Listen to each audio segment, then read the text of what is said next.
press conference we expected to have today. As mayor, it is one of my greatest privileges to work with the men and women of the New Haven Police Department. They're New Haven's finest. They put in long hours, put your lives at risk on behalf of our community, keeping our residents and our neighborhoods safe. That said, in this administration, we are committed to the highest degree of accountability, integrity, transparency in all areas of government. And when an individual engages in inappropriate or illegal activity and breaks the public's trust, we act immediately and accordingly. Regrettably, that is what happened with one of our most senior leaders of local government, which is why we're holding this press conference this evening. Earlier today, I learned that Police Chief Karl Jacobson admitted to stealing money from a designated city fund that the department uses to support its confidential informant program. The fund is used to pay individuals who provide the department with confidential information to help solve crimes. When several officers flagged irregularities with Chief Jacobson's use of the fund to Assistant Chiefs Zanelli, Etienne, and Bagtana, the three assistant chiefs confronted Chief Jacobson this morning, where he admitted to taking the funds for personal use. The assistant chiefs rightly reported the information to CAO Justin McCarthy, who then notified me. Chief Jacobson was subsequently called in to meet with me, where I intended to put him on administrative leave as we initiated an investigation. Just prior to that meeting, Chief Jacobson submitted his paperwork to retire, effective today. We subsequently met with the state's attorney's office and State's Attorney Jack Doyle to go over what we know about the situation, and then he engaged Chief State's Attorney Patrick Griffin. Later today I spoke with the Chief State's Attorney, who confirmed that he was in contact with the Connecticut State Police, and they are determining the appropriate next steps regarding a criminal investigation. We don't have a lot of additional information that we can share at this point. There's an ongoing investigation, and we're still piecing some things together ourselves as well. At this point, we don't have any information that anyone else is involved in this theft either. Effective immediately, I've appointed Assistant Chief David Zanelli to Acting Chief of the New Haven Police Department. Acting Chief Zanelli has worked for the New Haven Police Department since 2008. He has worked his way up the ranks, starting as a police officer. He was a district manager in Fairhaven, Assistant Chief of Patrol Operations, and most recently Assistant Chief of the Investigative Services Division. And of course now he is Acting Chief. He'll serve as Acting Chief until I determine next steps regarding a permanent appointment. I want to thank Chief Zanelli for stepping up. I'm sure this morning when he woke up, he wasn't expecting to be Acting Chief of the New Haven Police Department. And I have my utmost confidence in his ability. I've worked with him for many, many years. He is a strong leader. He is someone with integrity, and he brings a wealth of experience, having worked on many different issues in the New Haven Police Department. So, Chief Zanelli, thank you for stepping up. To say that this news is a shock is an understatement. It's a shock to me, it's a shock to the command staff, it's a shock to the men and women of the police department, it's a shock to the New Haven community. It's a betrayal of public trust. No one is above the law. No one is above the law. We treat everyone the same, and that includes the New Haven Chief of Police. We'll follow the facts where they lead, and of course we'll fully cooperate with the state police and the state's attorney's office. At the same time, you should feel proud of who the New Haven Police Department is. The men and women of the New Haven Police Department, your colleagues acted courageously and with integrity. When they saw something wrong, they did the right thing and they reported it. They put their oath and commitment to New Haveners and the department and the city above all else. You also have three assistant chiefs who did the same and demonstrated absolute integrity in their actions. We're confident that you will follow their lead. We're confident that you will continue to get up every morning and do your jobs with dedication and integrity to keep our residents and our streets safe. Your city needs you, and I know that you will continue to fulfill your oath and answer that call to duty and service. And to the New Haven community, as it was for me, it's deeply troubling news to hear the police chief misuse public funds and committed acts of theft. We put our trust in law enforcement to uphold the law, not to violate the law themselves. Overwhelmingly, New Haven police officers do exactly that every day. They uphold the law. They protect and serve our city, and they keep us safe. So when you see a police officer on the street, please continue to thank them for their service and sacrifice. And you know you have a police department that's committed to doing their jobs with integrity in the best interests of our city.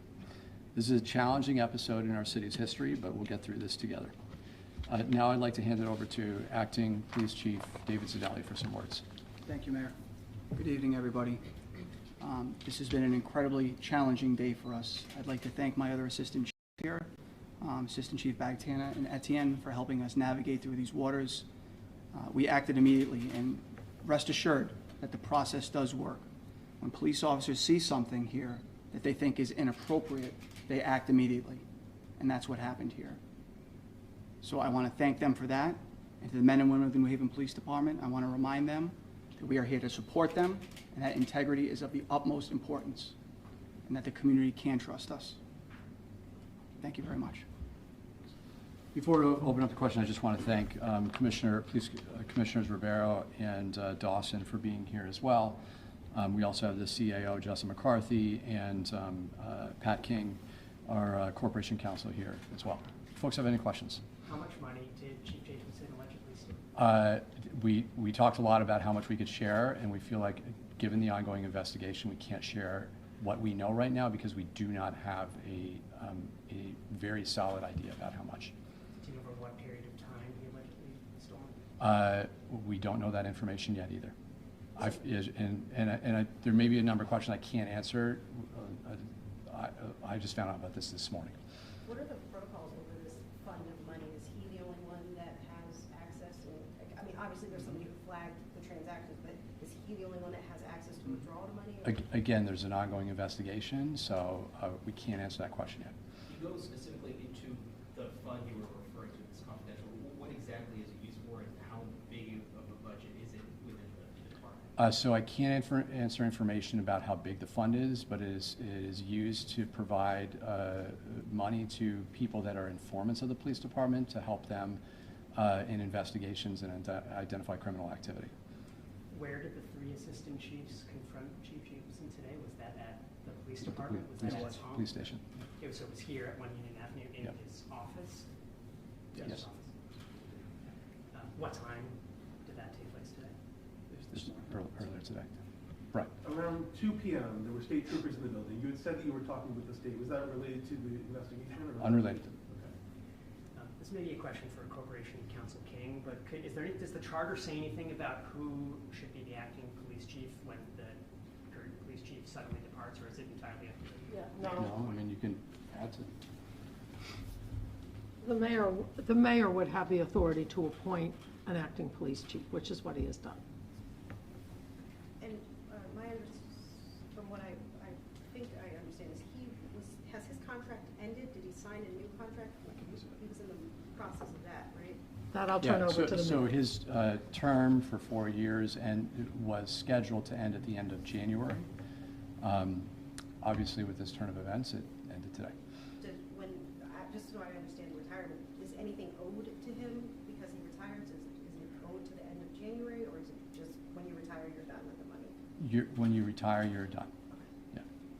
What communication, if any, has there been with just rank and file police officers department about what happened? Well, so I think you're seeing the start of it, and you can Sure. talk to you can talk in lineups and stuff. So sure. So we're going to be doing some very urgent messaging. This has been a developing day.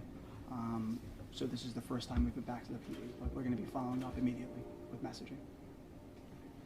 And I also spoke with the head of the police union earlier today, and they'll be speaking with lineups. You know,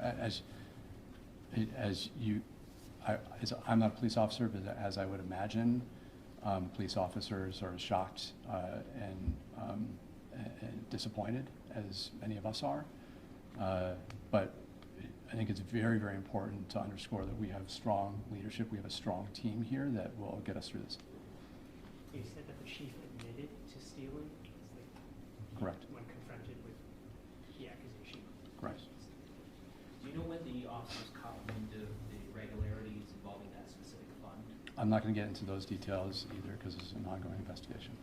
And know you mentioned that you don't believe anyone else is involved in this instance. Do you foresee any type of audits of any other line items, budget items? Yeah, so we'll be looking into whether there is any other possibility for the same type of activity to be happening.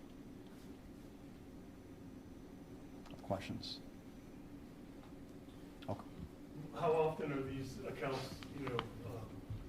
checked? Like, are they annually, biannually, quarterly? Again, an ongoing investigation. So I'm sorry, I really would love to share a lot of this information, but I've found that oftentimes the initial information isn't always fully accurate too, and so I want to make sure that we provide accurate information. But we'll do the best that we can as this unfolds to share as much as we can. As Is chief, this the first time you audited this account? Again, I can't answer that yet. Who's leading the investigation? So the state's attorney and the state police are in discussions about who is most appropriate to lead the investigation. who will lead investigative services as chief senator becomes acting chief? So I'll hold dual roles for the time being until the mayor finds a permanent replacement. And to be clear, you're going to serve in that role as acting chief until he figures out Correct. what the next steps are. Correct. Do you have any idea when that could be, or does that have to wait until after the investigation? You know, this morning when I woke up, I was not expecting this, so give us some time to figure this out. And I have one last question. How does this affect his pension? Is he still going to be paid out or is he retired? So he can retire as of right and receive a pension. If an individual is convicted of a financial crime against the city, there's a potential that an individual could have their pension removed. But it's very, very early for anything like that to, us to contemplate that scenario. Okay, thank you, everybody. Thank you.